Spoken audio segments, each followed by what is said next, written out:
Dresa is an expert sniper. As she wakes up in her tent, she sees her target is arriving. She draws her sniper and shoots the man as he emerges from his plane. Levi wakes up from a bad dream. He drives to the shore to clear in his mind, and there he receives an SMS instructing him to travel to the Pentagon. There, he encounters Bartholomew. He has an excellent record, making him an elite sniper, according to his paperwork, which she examines. She inquires as to whether he has a girlfriend or someone else waiting for him at home. No, he doesn't, he says. In a cemetery, Dresa is talking to her father. Her mother is buried there. She tells him that since a drone has captured her picture, the authorities aren't happy for her. Therefore, they have chosen to send her on a year-long mission of isolation. Her father is a cancer patient, and she worries for him. However, he has chosen to end his life himself on the next Valentine's Day. In a plane, Levi awakens. A soldier approaches and snatches his phone. He is instructed to find the center once they drop him off at the location. After gathering his belongings, Levi leaps off the aircraft. It takes him time, but he reaches the place after a long travel in between nowhere. He encounters JD,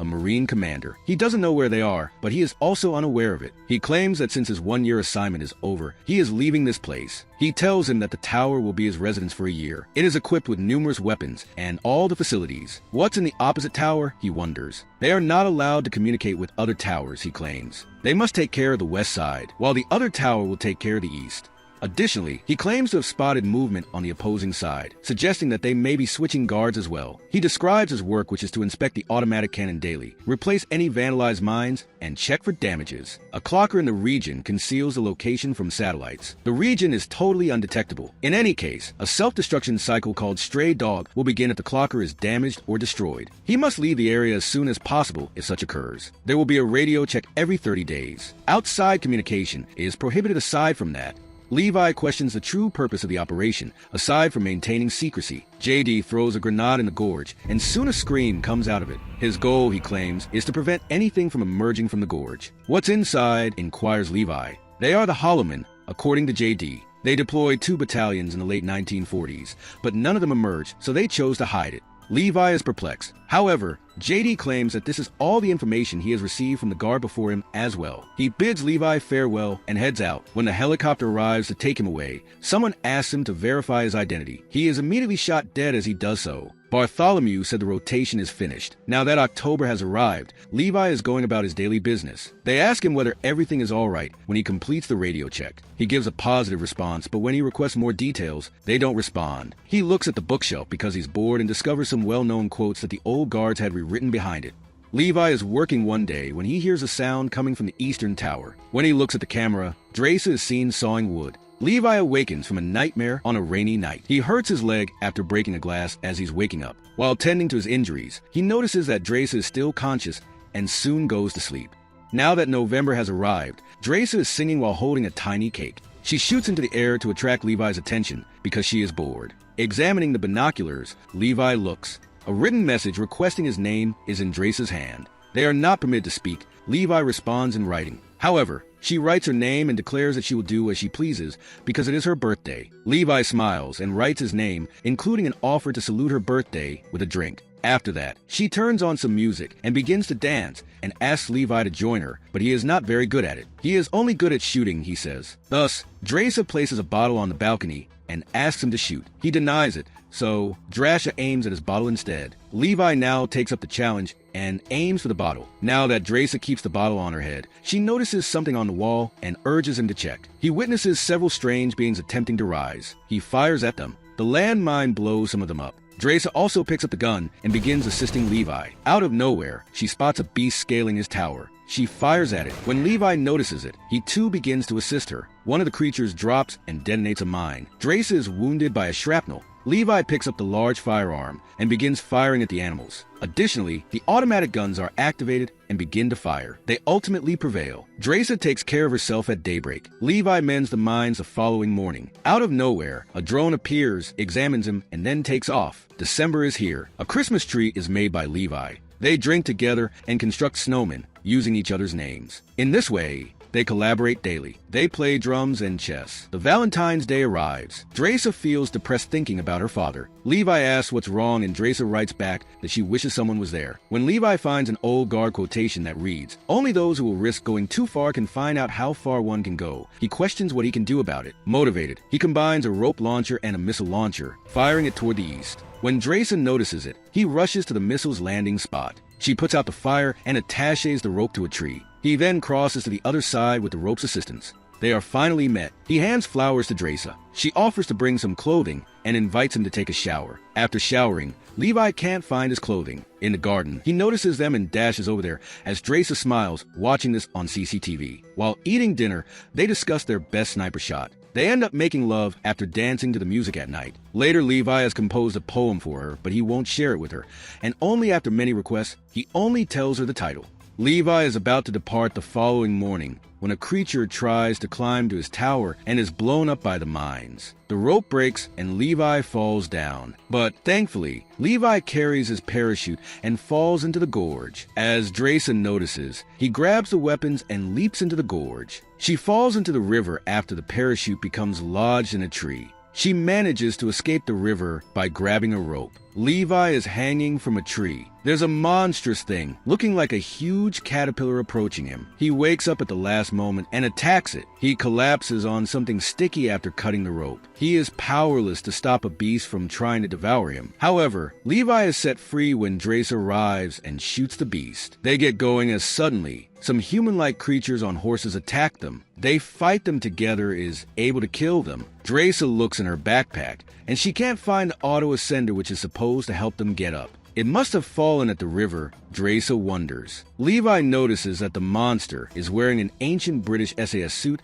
as he examines its physique. The other is dressed in an outdated Soviet uniform. According to Levi, these animals were dispatched here by an old battalion. They continue walking through the strange area. They arrive at an ancient city where the American, British, and Soviet flags are all shattered. They think there must have been an earthquake since they notice some fractures in the ground. Soon they hear a growl and immediately enter a damage charge. There are human skeletons filled up in the hall. Among one of their hands, cyanide has been discovered. All of them have killed themselves. As things are not already creepy enough, a bunch of spider-like creatures with a skull head come out and attack them. They fight them for some time, and making it worse, those horse-riding creatures come back. They do their best to defend themselves until Dresa launches a bomb to clear the way. They run out and arrive at a wall with a door. Inside, they discover a lab. Dresa finds a backup generator, while Levi finds an old tape. The light returns when they turn it on. They play the tape on a projector. According to a scientist, a small village developed on the Gorge in 1946. The East and the West are working together on this project. They are creating a brand new bioweapon. However, their research center was destroyed when an earthquake struck the castle 6 days ago. The area and its inhabitants are now infected, which causes their DNA to change to plant DNA. Some people, particularly those who are exposed to the virus for a short period, are immune to it. They are safe if the symptoms do not appear after 5 days. The infection has not yet spread outside because of the gorge, and they need to make sure that doesn't change. They wonder why they don't demolish the entire facility, but the answer is soon given as Levi finds a computer and logs on. He discovers that it belongs to Dark Lake, the business they work for. According to Levi, the company conducts genetic research. They are trying to create mutant soldiers to protect their country. Levi discovers a file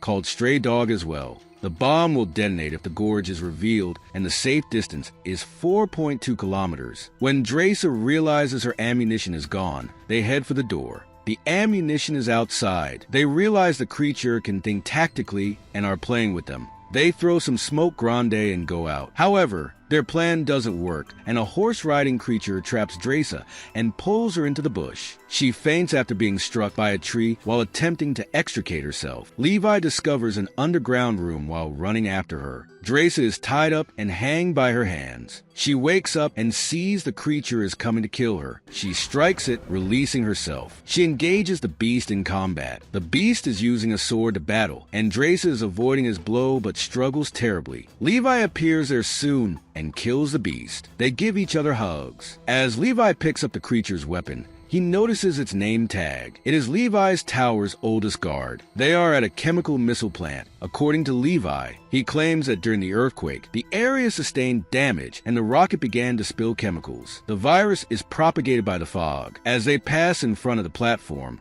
strange living trees begin to breathe. Without touching them, they gently go through them. However, Dresa accidentally touches it, and it begins to seize her. Levi frees Dresa by slicing through them. But all of a sudden, the thing begins to expand and assaults them. The beast grabs Levi as they rush through it. So Dresa throws an explosive at them, setting the entire thing on fire. They leave the location. They locate a car in a garage and think of utilizing the vehicle as an auto-ascender. They locate the broken rope and take the automobile. They start setting it up. They are now being approached by the beasts. They begin shooting them down. The automobile is started and begins to climb the wall through the rope after the rope has been set up. However, the beast also begins to scale and assault them. They use any weapon they can find to combat them. Levi grabs the Jeep and hangs on it after falling unexpectedly. He makes a slit in the oil tank. He ignites a flare and tosses it down, scorching the entire gathering. However, Levi harms himself by doing this, but Dresa snatches him up. They toss the automobile to the ground and ascend to the tower. They are aware that they must spend 5 days in quarantine. Dresa says they can reside in a place she knows in France after they get out of here. According to Levi, the government must attempt to kill them since they know about the Gorge. Dresa dons a second zipline. After saying their goodbyes with a kiss, Levi heads to his tower. On the routine check, Bartholomew asks Levi if he has gone down to the Gorge because their computer there has been logged in. Levi gives a negative response. She also inquires as to if he has noticed any movement across the other side. He responds he has not. Bartholomew then gives him the command to kill her. Levi agrees to it. After hanging up, Bartholomew notices Levi and Dresa together on camera. She gives her soldiers instructions to get the helicopter ready, so they may go and eliminate them. By the time the helicopter approaches the tower, Levi and Dresa have planted mines on the clockers. They begin running after setting up their own distance watches. Bartholomew and her soldiers enter Levi's tower, but cannot find him anywhere, nor they can find Dresa on her tower. She gives them the order to launch the drones. Soon, the drones locate Levi and begin firing at him. He flees and stands watch beneath a tree. He fires back, destroying the drones in the process. A drone attacks Dresa as well, but she manages to shoot it down. Levi positions himself to shoot down the clocker after killing the final drone. He points his gun at the clocker. The clocker is destroyed. Dresa performs the same thing. Clockers on both sides are now being annihilated one by one. When Bartholomew notices this, the sirens sound. She knows what they're doing. As her soldier rushes toward the chopper, she gives the command to take off as quickly as possible. To keep a safe distance, Levi and Dresa are also running. However, Levi is moving slowly due to an injury to his leg. The entire location is soon demolished. The explosion causes Bartholomew's helicopter to crash. The shockwave causes Levi to tumble into the river. Dresa observes the explosion from afar. She hides in a cave and pulls out Levi's letter, which asks her to open it at sunset if he passes away. 5 days pass while Dresa waits. She then departs for France. At dusk, she opens Levi's letter. It's the poem that Levi wrote for her. Reading aloud, she sobs. Dresa is employed at a French restaurant in April. She then spots Levi seated on a chair one day. They are reunited again and kisses one another. The Gorge has a good cast. With both Anya Taylor-Joy and Miles Teller being good performers, the film maintains its subtlety, but it is a misfire in many places. It is overlong and it lacks enough thrill. At one point, the audience stops caring, and is almost certain that such tough situations they are in are not so tough either. The romance bits don't work in most cases. Sometimes it feels like a filler, instead of actually making it believable or likable. The choreography is fine, but there's nothing extraordinary about them that keeps it at a very average situation. The premise is built very well, and it grabs the audience's attention, but the suspense lacks soon enough. It is a very average watch, but it works if we don't give it a lot of thought and casually enjoy it. It has slight fun, and it is not an unbearable film in any way. We give it 2.5 stars. So, that was the video. For more explained recaps, such as this, stay subscribed to the channel. And if you have enjoyed the video, you may also like this.